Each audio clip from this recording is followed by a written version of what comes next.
Coucou tout le monde. Pour commencer l'année, là, je voulais faire une petite vidéo avec vous pour vous représenter un petit peu tout ce que je propose au niveau de mes prestations et peut-être faire le lien parce que c'est pas forcément. Ça peut être surprenant et déstabilisant pour certaines personnes que je fasse le lien entre la naturopathie, les soins énergétiques et tout ce qui est lié un peu plus à l'ésotérisme et les mondes subtils. Donc on va voir ensemble en fait aujourd'hui qu'est-ce que je propose et pourquoi, comment on peut faire le lien entre tout ça. Ce que je tenais déjà à vous dire, c'est que, bon, si vous me suivez depuis un moment déjà, merci beaucoup de me soutenir au quotidien et n'hésitez pas pour les nouveaux à vous abonner, à mettre un petit like pour continuer à me soutenir dans ce que je fais. Moi ça m'aide beaucoup, ça me fait, voilà, ça fait grandir la chaîne et ça peut aussi aider d'autres personnes qui auraient besoin d'écouter ça. Donc en fait, ce que je voulais déjà clarifier, c'est que dans chaque personne, il y a plusieurs facettes.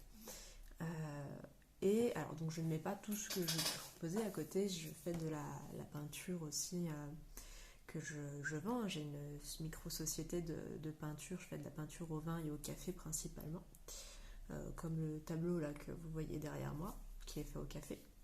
Donc je ne le mets pas sur mon compte parce que ça n'a pas vraiment de lien. Par contre, c'est vrai que je fais un lien entre la naturopathie, tout ce qui est lié à l'énergétique et ésotérisme. Pourquoi? Alors, je vous dis, dans une seule personne, vous avez plusieurs facettes.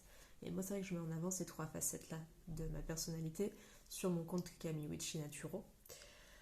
En fait, l'objectif de ces trois domaines, ça va être, dans tous les cas de figure, de vous accompagner sur le chemin d'auto-guérison, un peu comme font les femmes médecines ou les hommes médecines dans le chamanisme. C'est de retrouver le chemin de l'auto-guérison, que vous soyez bien au quotidien dans votre vie, aussi dans votre environnement. Et dans votre environnement, il y a aussi tout ce qui est lié au subtil. Voilà. Donc c'est mon approche, elle plaît, elle ne plaît pas, c'est très clivant. Je suis tout à fait en paix avec ça. Vous avez le droit de ne pas être d'accord avec moi, c'est tout à fait compréhensible, voilà. Mais en tout cas, moi je suis cette personne. Euh, avec la naturopathie, par exemple, on va pouvoir, si vous venez plus pour de la naturopathie, l'idée c'est de s'occuper de tout ce qui est lié au corps physique. Donc il n'est pas question de soigner, ça ce sont les rôles des médecins. Je préfère repréciser parce que j'ai remarqué qu'il y a des confusions entre médecins et naturopathes, ça n'a rien à voir s'il vous plaît. Les naturopathes ne soignent pas, de toute façon c'est votre corps qui décide de se soigner ou pas, et on l'aide avec, les médecins aident avec des médicaments.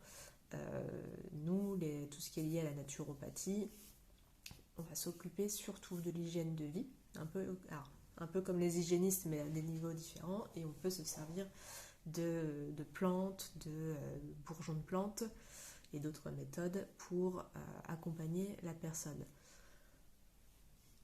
Évidemment, on ne parle pas de guérison, hein, c'est de l'accompagnement, c'est de l'éducation en fait à la santé. Surtout sur le plan physique. Après, il ne faut pas oublier qu'il y a des sphères psychologiques et émotionnelles, mais principalement, pour moi, la naturopathie va me servir à accompagner les personnes sur tout ce qui est aux troubles liés à la santé, rééduquer la personne c'est pour avoir une meilleure hygiène de vie, voir ce qui pêche dans l'hygiène de vie qui peut amener certains soucis. Donc ça c'est en complément en fait de la médecine. Hein. On n'est pas c'est important de préciser que médecine, ce qu'on appelle allopathique, donc la médecine classique qu'on a en Europe, est compatible avec les techniques alternatives comme la naturopathie. Voilà, je pense que c'était important de le repréciser. Après, les soins énergétiques.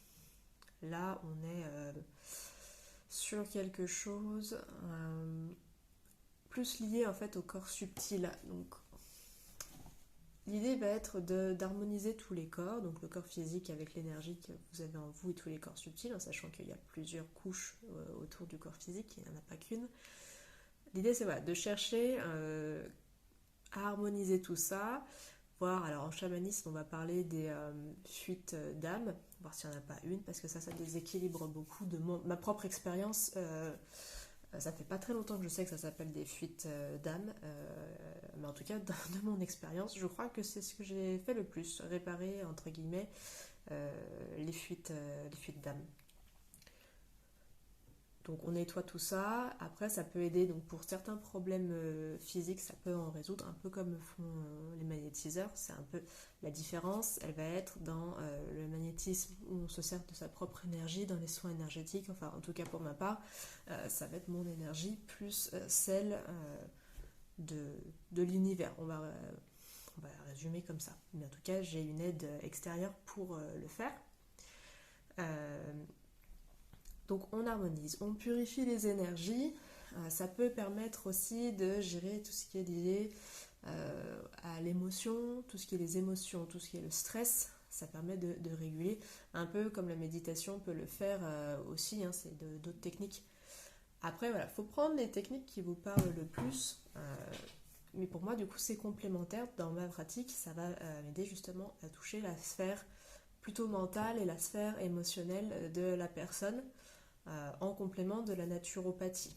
Donc je dirais que ces deux techniques sont vraiment très imbriquées l'une dans l'autre.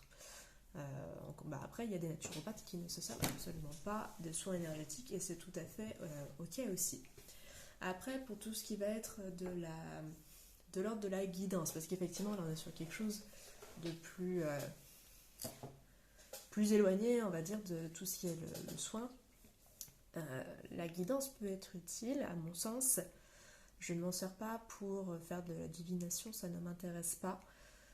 Ça peut aider juste la personne quand elle est dans une situation qui la bloque à avoir une position de recul qu'on n'a pas forcément à l'instant précis. Parce qu'on est trop dans l'émotionnel ou on est trop dans le mental. Et justement, par rapport à une certaine situation, on va pouvoir le faire avec des techniques de soins énergétiques.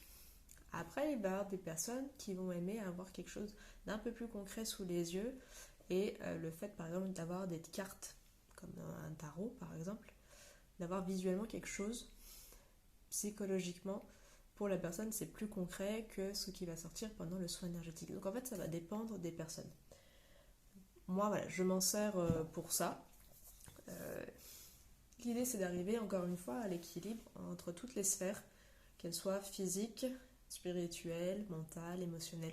Et donc ces trois techniques-là sont très utiles, en sachant que je privilégie la naturopathie et le soin énergétique, un petit peu moins la guidance, parce que dans la guidance, on peut aussi avoir le problème de certaines personnes qui confondent guidance et voyance, et c'est vrai que c'est une partie que je n'adhère pas en fait. Donc au maximum je vais privilégier naturopathie et soins énergétiques. Mais de temps en temps je peux utiliser la guidance. Si la personne est ouverte à ça, ça peut en tout cas débloquer certaines situations. Alors c'est pas la situation en tant que telle ça va débloquer, c'est la prise de conscience par rapport à la situation. Voilà. Et enfin le cercle, alors parce que ça fait un petit moment, je sais, alors vous devez quand même entendre parler du cercle des âmes sorcières. C'est un cercle que j'ai créé, qui est un peu plus, on va dire, éloigné tout en restant bien avec ma vibe un peu sorcière. C'est un cercle sur Messenger, un groupe, où je fais part de tout, du calendrier en fait de l'année qui s'appelle, chez les Celtes, c'est la roue de l'année. Ça permet de ritualiser les saisons, et de mieux sentir les énergies qui nous traversent. Parce qu'à chaque sabbat, donc il y en a 8 dans l'année, qui sont en fait des fêtes qu'on a actuellement, qui se sont appelées différemment avec le temps, hein. Mais de le conscientiser, ça nous permet de vivre au rythme de la nature, et vu que notre propre corps est lié au rythme de la nature, ce qu'on n'a pas conscience forcément dans notre société actuelle à cause des rythmes effrénés qu'on peut avoir, ça nous permet de bien reconnecter avec nos énergies, bien reconnecter avec notre corps et savoir ce qui se passe dans notre corps, comprendre ce qui se passe. L'idée, elle est principalement là. Après, derrière, moi, je vais expliquer en fait à chaque fois d'où viennent ces fêtes, quelle est leur histoire, quels sont les symboles qu'on a encore aujourd'hui, comme par exemple le hou à Noël, le sapin. Pour Halloween, on va avoir la citrouille qui est absolument... Voilà, je peux tout expliquer, la citrouille, l'origine des costumes, à Pâques, l'origine des œufs, voilà, tout ça je l'explique dans le cercle des âmes sorcières. Et après, je vais faire en fait un soin énergétique collectif et une guidance collective. Et tout ça permet de bien récupérer toute l'énergie, bien se connecter, au collectif aussi, et vraiment avoir des prises de conscience sur qu'est-ce qui se passe au niveau de nos énergies, de quoi on avait en fait besoin, ou de se débarrasser, ou de faire entrer dans nos énergies. Voilà. J'espère que c'est assez clair ce que je vous raconte. Donc voilà. Pour résumer, en fait, moi l'idée c'est que vous ayez sur tous les plans, avec toutes les techniques que je peux utiliser, une vie qui vous corresponde, qui soit harmonieuse. Et c'est ça que je cherche avec des techniques qui sont... Voilà, vous ne voyez pas forcément les liens, et pourtant le lien, il est là. L'objectif final, c'est juste de vous accompagner sur le chemin de l'auto-guérison, vous soyez bien dans votre vie, bien dans vos baskets, et que vous ayez une vie qui vous convienne à 100%, et voilà, c'est tout. Bon écoutez, on arrive à la fin de la vidéo, je vous fais des gros bisous, et puis je vous dis à bientôt pour la prochaine vidéo. Ciao, ciao.